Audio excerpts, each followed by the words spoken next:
नमस्कार। आज हम बात करने वाले हैं जियोस्फीयर की। हाँ, वही नया ब्राउज़र जो भारत की टेलीकॉम जायंट रिलायंस जियो ने लॉन्च किया है। और वादे भी बड़े-बड़े किए जा रहे हैं। पर क्या ये वादे वाकई सच्चे हैं? चलिए, मिलकर इसकी पड़ताल करते हैं। जरा सोचिए, एक ब्राउज़र जो एकदम फास्ट हो, आपकी प्राइवेसी का भी ख्याल रखे, और मज़े की बात यह है कि उसे इस्तेमाल करने पर आपको रिवॉर्ड्स भी मिले। सुनने में तो ये किसी सपने जैसा लगता है ना? है ना? पर क्या इसमें कोई पेंच है? यही वो बड़ा सवाल है जिसका जवाब हम आज ढूंढेंगे। तो चलिए सबसे पहले ये देखते हैं कि जियोस्फीयर आखिर वादे क्या-क्या कर रहा है। मतलब कागज़ पर ये ब्राउज़र कितना दमदार नज़र आता है। और देखिए, एक यूज़र टेस्ट में तो एक बहुत ही चौंकाने वाली बात सामने आई। जियोस्फीयर अपने बड़े-बड़े कंपेटिटर्स के मुकाबले काफ़ी कम रैम इस्तेमाल करता है। मतलब फायरफॉक्स जैसे ब्राउज़र से लगभग आधी रैम। ये उन लोगों के लिए तो एक बहुत बड़ा प्लस पॉइंट है जिनके फ़ोन में मेमोरी कम होती है।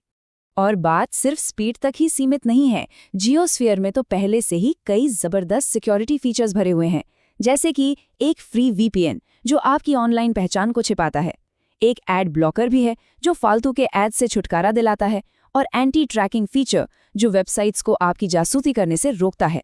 अरे इतना ही नहीं, इसमें एक ऐसा गुप्त मोड भी है जिसे पिन से लॉक किया जा सकता है, और ये 21 से ज़्यादा अपनी देसी भाषाओं को भी सपोर्ट करता है। लेकिन इतने सारे शानदार फीचर्स के बावजूद हवा में एक बड़ा सवाल तैर रहा है। क्या एक इंटरनेट सर्विस प्रोवाइडर का बनाया हुआ ब्राउज़र सच में प्राइवेट हो सकता है?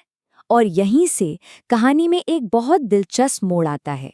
देखिए, इंटरनेट पर यूजर्स के मन में ये शक काफी गहरा है। जैसा कि रेडिट पर एक यूजर ने साफ साफ लिखा, एक टेलीकॉम दिग्गज के ब्राउज़र बनाने का एक ही कारण हो सकता है, आपको ट्रैक करना। ये बहुत तीखी बात है, पर ये कई लोगों के मन की बात भी है। और इसी शक को एक और यूजर ने और मजबूत कर दिया जब उन्होंने सीधा प्राइवेसी पॉलिसी की तरफ इशारा किया। उनके मुताबिक पॉलिसी में ये साफ साफ लिखा है कि पर्सनल डेटा तीसरे पक्ष के साथ शेयर किया जा सकता है। तो हमने भी इसकी आधिकारिक प्राइवेसी पॉलिसी को खंगाला, और हाँ, ये बात सच निकली।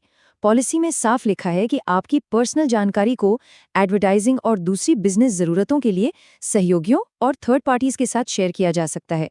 अब ये उन लोगों के लिए तो वाकई एक बड़ी चिंता की बात है जो अपनी प्राइवेसी को लेकर सीरियस है। अब प्राइवेसी की इस पूरी बहस में एक और टेक्निकल टर्म आता है, ब्राउज़र फिंगरप्रिंटिंग। इसे ऐसे समझिए कि वेबसाइट्स आपके डिवाइस की छोटी छोटी जानकारियों को जोड़कर आपकी एक डिजिटल पहचान, एक उंगलियों का निशान बना लेती हैं, और फिर इसके जरिए वो आपको पूरे इंटरनेट पर ट्रैक कर सकती हैं, भले ही आपको कीज ब्लॉक कर दे। जियोस्फीयर का जो एंटी फिंगरप्रिंटिंग फीचर है, वो इसी से बचाने का वादा करता है। तो वादे और पॉलिसी की बातें तो हो गईं, लेकिन असल में जब लोग इस ब्राउज़र को यूज़ करते हैं तो उनका एक्सपीरियंस कैसा रहता है? चलिए अब ज़रा यूज़र्स की दुनिया में झांक कर देखते हैं। कुछ यूजर्स के लिए तो जियोस्फीयर एकदम गेम चेंजर साबित हुआ है। जैसे एक यूजर ने बताया कि उन्होंने अपने फायर स्टिक पर ब्रेव ब्राउज़र की जगह जियोस्फीयर को इंस्टॉल कर लिया है, और ये स्ट्रीमिंग के लिए बिल्कुल परफेक्ट काम कर रहा है। लेकिन हर किसी का एक्सपीरियंस इतना अच्छा नहीं रहा।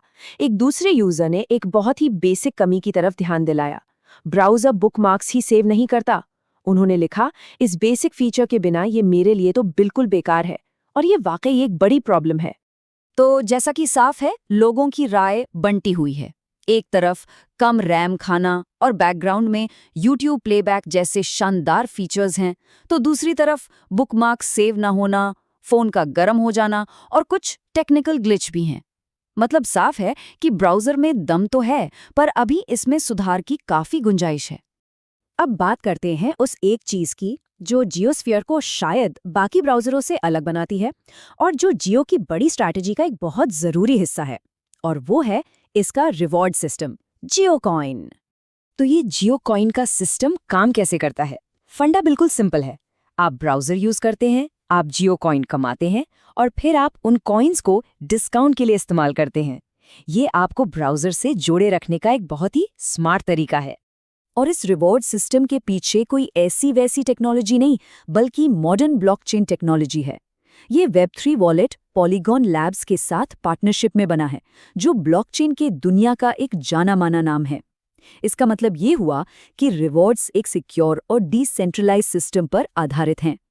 तो चलिए अब इन सारे अलग अलग टुकड़ों को जोड़कर देखते हैं और समझने की कोशिश करते हैं कि जियोस्फेयर ब्राउज़र के पीछे जियो की असली और बड़ी रणनीति क्या है, क्योंकि ये सिर्फ एक ब्राउज़र से कहीं ज़्यादा है। और यहीं असली खेल सामने आता है। जियोस्फीयर सिर्फ एक ब्राउज़र नहीं है, ये असल में रिलायंस जियो के पूरे डिजिटल इकोसिस्टम का एक एंट्री गेट है, एक दरवाज़ा है। जरा कल्पना कीजिए, आप इसी ब्राउज़र से सीधे जियो सिनेमा पर अपनी फेवरेट मूवी देख रहे हैं, जियो क्लाउड पर अपनी फाइल सेव कर रहे हैं और जियो मीट पर वीडियो कॉल भी कर रहे हैं। और इस सब के दौरान आप जो जियो कॉइन्स कमा रहे हैं, उन्हें अपने अगले जियो रिचार्ज पर डिस्काउंट के लिए या एजियो और नेटमैच जैसी पार्टनर साइट्स पर शॉपिंग के लिए इस्तेमाल कर रहे हैं। ये एक ऐसा इकोसिस्टम है जहां हर चीज़ एक दूसरे से जुड़ी हुई है। और इस पूरे विशाल इकोसिस्टम का टारगेट कौन है? 45 करोड़ से भी ज्यादा मौजूदा जियो यूजर्स। ये नंबर अपने आप में स्ट्रैटेजी के साइज और एम्बिशन को बताता है। तो आखिर में हम घूम फिरकर उसी सवाल पर वापस आ जाते हैं जिससे हमने ये सब शुरू किया था। क्या एक ऐसा ब्राउज़र जो इतने सारे फीचर्स और रिवॉर्ड्स से भरा हो, उसके लिए अपनी प्राइवेसी से जुड़ा संभावित समझौता करना सही है? देखिए, इसका कोई सीधा साधा जवाब नहीं है। ये इस बात पर निर्भर करता है कि सुविधा और प्राइवेसी के बीच आप अपना संतुलन कहाँ बनाना चाहते हैं। और ये फैसला आखिर में हर किसी को खुद ही लेना होगा।